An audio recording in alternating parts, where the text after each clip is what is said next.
आज मैं आप लोगों को BEd first year physical science के बारे में बताऊंगी और इसमें मैं आप लोगों को पहला जो चैप्टर है उसमें है साइंस एंड टेक्नोलॉजी। विज्ञान और प्रौद्योगिकी क्या होता है इसके बारे में बताऊंगी। इससे पहले मैंने आप लोगों को बताया था कि विज्ञान की क्या उपयोगिताएं हैं, किन किन फील्ड में या किन किन क्षेत्रों में विज्ञान ने बहुत ज़्यादा तरक्की की है और उसकी तरक्की करने से हमें क्या क्या लाभ मिले हैं उसके बारे में मैंने बताया था। साथ ही साथ लाभ होने के साथ साथ बहुत सारे नुकसान भी सामने आए हैं, तो इसके बारे में भी मैंने आपको बताया था। आज मैं आप लोगों को बताऊंगी कि साइंस एंड टेक्नोलॉजी क्या होता है, किस तरह से ये दोनों एक दूसरे के साथ मिलकर इतना आविष्कार किए हैं, इतनी ज़्यादा हम भारत को एक तरह से बहुत आगे खड़ा कर दिया है अन्य देशों के मुकाबले, जो साइंस और टेक्नोलॉजी के वजह से जो तरक्की की है भारत ने। तो आइए आज समझते हैं। भले ही मैंने इतना लिखा है लेकिन इसके बारे में बहुत कुछ है और जितना भी बताया जाए शायद उतना ही कम है, क्योंकि साइंस एंड टेक्नोलॉजी के बारे में बता पाना इतना पॉसिबल नहीं है। फिर भी मैं कोशिश करूँगी जितना ज़्यादा से ज़्यादा मुझे पता है वो सब मैं आप लोगों को बताऊँ। तो शुरू करते हैं। साइंस एंड टेक्नोलॉजीज़ क्या होती हैं और इसके बारे में डेफिनेशन समझने से पहले मैं आप लोगों को बताऊंगी कि विज्ञान और तकनीकी परस्पर एक दूसरे पर निर्भर है, यानी कि दो साइंस एंड टेक्नोलॉजी डिपेंडेंट है। डिपेंडेंट यानी कि कोई भी चीज़ एक दूसरे के बिना अधूरी है। साइंस में टेक्नोलॉजी होगी और टेक्नोलॉजी है तो वहाँ साइंस तो ज़रूरी ही होगी। अगर मैंने आपको थोड़ी देर पहले ही बताया था कि एक छोटा सा बल्ब है, बल्ब आपने देखते हुए डेली आप उसको जलाते हो, लाइट स्विच ऑन करते होंगे तो वो ऑन हो जाता है, ऑफ करते तो ऑफ हो जाता है, देखने के लिए रोशनी करता है, कुछ इतना खास काम भी नहीं। लेकिन किस तरह से टेक्नोलॉजी ने इतना आविष्कार किया है कि एक लाइट की वजह से पूरे रूम में रोशनी फैल जाती है। हमें रात के समय में ऐसा नहीं है कि अब अंधेरा है, एक बस स्विच ऑन किया, लाइट ऑन हो गई और पूरे घर में रोशनी। तो ये सब साइंस एंड टेक्नोलॉजी की ही देन है कि रोशनी किस तरह से पूरे रूम में फैल जाती है, किस तरह से फ़ैन ऑन होता है, किस तरह से हमारी जो अलार्म घड़ी है वो बजती है, या किस तरह से जो वॉचेस हैं वर्क करती हैं। तो ये सारी चीज़ें टेक्नोलॉजी की ही देन है, जो मैंने छोटी छोटी बताई, जो आप हर रोज़ देखते हैं और शायद इन्हें अवॉइड कर देते हैं, लेकिन देखने के लिए ये बहुत बड़े आविष्कार ही हैं। ठीक है, आगे मैं इसी में बात करूँ तो विज्ञान और प्रौद्योगिकी सहचारिता है, अन्योनाश्रित शक्ति है, वर्तमान युग इसी युगल का ही है। अगर आगे बात करूँ तो शिक्षा के क्षेत्र में इसका आभास चिंता का कारण बन गया है, किंतु इन्हीं के द्वारा इसका निराकरण संभव है। विश्व जनसंख्या और ज्ञान के विस्फोट इसके मूल कारण हैं।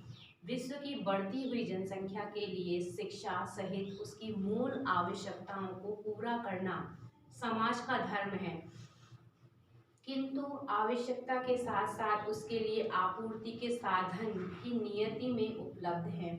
इनमें मानव विवेक सहायक है, जिनसे आधुनिक विज्ञान और प्रौद्योगिकी का विकास हुआ है। ये दोनों विकास पथ सहगामी है। अगर मैं आगे बात करूँ तकनीक क्या होती है, मैंने साइंस के बारे में बताया था आप लोगों को पहले भी कि साइंस की क्या डेफिनेशन है, परिभाषाएं क्या हैं, किन किन लोग क्या क्या क्या मत है वो बताए थे।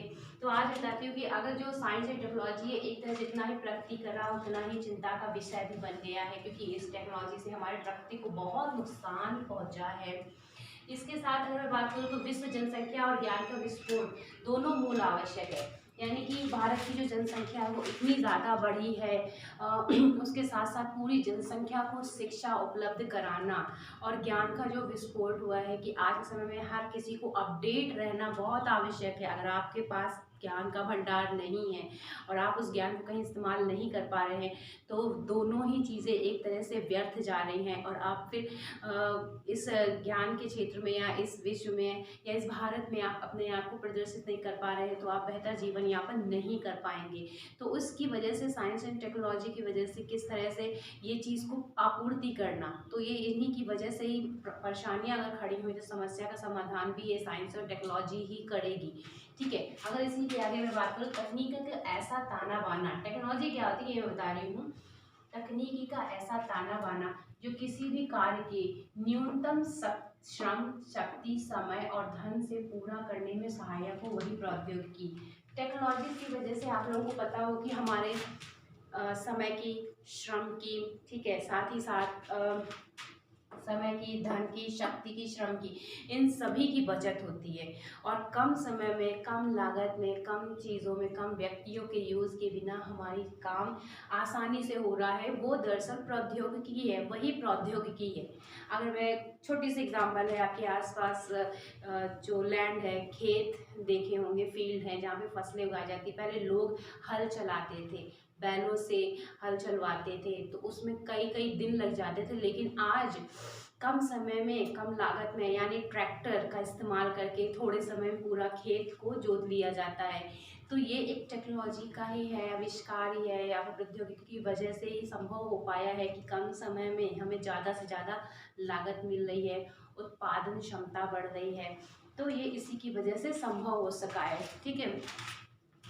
आगे इसी की बात करते हैं कि कार्य पूर्ण निर्धारित लक्ष्यों की प्राप्ति है, इसमें मानव क्रियाएं अंतर्भवित हैं, जो कि शिक्षा प्रक्रिया भी स्वदेशपूर्ण मानवीय उद्यम या प्रयास है। आधुनिक युग में यह एक विराट और जटिलताओं से भरपूर स्वरूप प्राप्त करता जा रहा है। जनसंख्या वृद्धि के साथ साथ ज्ञान का विस्फोट, समस्या जनसंख्या, समस्त जनसंख्या के लिए ज्ञान संप्रेषण प्रौद्योगिकी सहायता के बिना संभव नहीं है। संप्रेषण प्रौद्योगिकी आप लोगों को समझ में नहीं आ रहा होगा, यहाँ पे कम्युनिकेशन, कम्युनिकेट करना एक दूसरे से, चाहे वो कॉन्फ्रेंसिंग के जरिए हो या फ़ोन के ज़रिए हो, या अभी जो जिस तरह से मैं आप लोगों को अपने वीडियोस पहुंचा रही हूँ, अपना ज्ञान पहुंचा रही हूँ वीडियोस बना के, तो मोबाइल के ज़रिए, तो ये एक दूसरे से कम्युनिकेशन टेक्नोलॉजी की वजह से ही पॉसिबल हो पाया है। इतनी बड़ी जनसंख्या आज के समय में यहाँ जो कि हर जगह लॉकडाउन लग चुका है, तो शिक्षा किस तरह से स्थगित ना हो, पूर्ण रूप से वो वहीं ठप ना हो जाए, तो किस तरह से लोगों तक पहुंचाया जा सके, तो ये एक तरह से कम्युनिकेशन टेक्नोलॉजी की वजह से ही पॉसिबल हो पाया है कि अध्यापक छात्रों के समक्ष अपने विचार प्रस्तुत कर रहा है, छात्र उसको देख रहा है, समझ रहा है, उससे नए नए ज्ञान की आपूर्ति हो पा रही है, उसके जो नॉलेज है वो स्थगित नहीं हुई। तो ये सारी चीज़ें कम्युनिकेशन टेक्नोलॉजी की वजह से ही पॉसिबल हुई है, ठीक है। आगे इसी में है कि विज्ञान एवं प्रौद्योगिकी के क्षेत्र में प्रगति से 19वीं सदी में विश्व में प्रथम वैज्ञानिक क्रांति का सूत्रपात हुआ। नई सामग्री, नए ऊर्जा स्रोत और उपयुक्त प्रौद्योगिकी की उपलब्धता ने नई फैक्ट्रियों और उद्योगों की स्थापना को जन्म दिया। वस्तुओं का बड़े पैमाने पे सामूहिक उत्पादन, किस तरह से उपकरणों का और यंत्रों के संबंधित उपयोग स्थापित किए। अगर यहाँ पे सामूहिक उत्पादन की बात करें तो यहाँ अमेरिका में जो इस्पात है, रेलवे, कपड़ा, ऑटोमोबाइल, विद्युत उपकरण, ये यंत्र के उत्पादन से संबंधित उद्योग स्थापित किए। यानी कि इन उद्योगों से न सिर्फ हमें वस्तुएं प्राप्त हुई बल्कि रोजगार भी प्राप्त हुआ। समाज में विज्ञान और तकनीकी वाद विवाद का विषय भी बन गया है। तो ऐसे ही एक वाद विवाद भी हो चुका है कि साइंस एंड टेक्नोलॉजी ने जितने आविष्कार किए हैं, आज पृथ्वी के जो गहन अध्ययन की अगर मैं बात करूं तो पृथ्वी के नीचे सतह धरातल से भी नीचे होने वाली चीज़ों के बारे में पता करने से लेके अंतरिक्ष में होने वाली चीज़ों के बारे में पता करने तक दोनों ही पॉसिबल हो पाए हैं। पृथ्वी के जो नीचे जो भूकंप आ रहे हैं या टेक्टोनिक प्लेट किस तरह से खिसक जाती है तो उसकी वजह से बाढ़ आ जाती है, सुनामी के बारे में आप सबने सुना होगा, या फिर इसी तरह से बहुत सारे ऐसे तूफान, चक्रवात आ रहे हैं, या अंतरिक्ष कौन सा ऐसा एस्ट्रॉइड है, कौन से ऐसी चीज़ें जो पृथ्वी की तरफ तेज़ी से बढ़ रहा है, जो पृथ्वी के किसी भाग को नुकसान पहुंचाता है। तो ये सारी चीज़ें समझने से लेकर इनकी वजह से होने वाले पृथ्वी पे नुकसान की साइंस एंड टेक्नोलॉजी आगे आविष्कार तो किए हैं, लेकिन हमारे प्रकृति के साथ भी बहुत बुरी तरह से छेड़खानी की है, जिसकी वजह से आज के समय में न सिर्फ पर्यावरण पूर्ण रूप से डिसबैलेंस हो गया है बल्कि मनुष्य की जाति पे खतरा भी आ गया। बहुत सारी ऐसी प्रजातियां हैं जीव जंतुओं की, पेड़ पौधों की, जो खतरे में आ चुकी हैं, बहुत सारी प्रजातियां खत्म भी हो चुकी हैं। तो ये सब साइंस एंड टेक्नोलॉजी ने जो आविष्कार किए हैं उनकी वजह से एक तरफ विकास की जो प्रगति है वो बहुत तेज़ी से बढ़ गई है, लेकिन उसके वजह से होने वाले नुकसान भी इतने भयानक हैं कि आने वाले समय में बहुत सारे ऐसे संसाधन हैं जो कि खत्म होने वाले हैं। रिसेंटली अगर 10 सालों की मैं बात करूं तो सबसे बड़ा हमारा जो खनिज संसाधन है, पेट्रोल डीजल की बात करूं, ऐसा अनुमान लगाया गया है कि आने वाले 10-20 सालों के अंतर्गत ये पूर्ण रूप से पेट्रोल और डीजल कोयला खत्म होने वाले हैं। यानी हमारे भविष्य के लिए, आने वाली जो जनरेशन, उनके लिए तो ये बचेगा ही नहीं। तो उसको छोड़ के कैसे हमारे ऊर्जा के और स्रोत ढूंढे जा रहे हैं उनके लिए, कि किस तरह से और चीज़ों पे इफ़ेक्ट ना पड़े, तो वो सोचा जा रहा है। तो ये एक तरह से विज्ञान और प्रकृति, साइंस एंड टेक्नोलॉजी ने आविष्कार तो किए हैं बहुत सारे, लेकिन हमारी जाति को, संपूर्ण जाति को भी खतरे में डाल दिया है। तो ये एक तरफ बहुत अच्छा तो है, साथ ही साथ इसके बुरे परिणाम भी आ रहे हैं।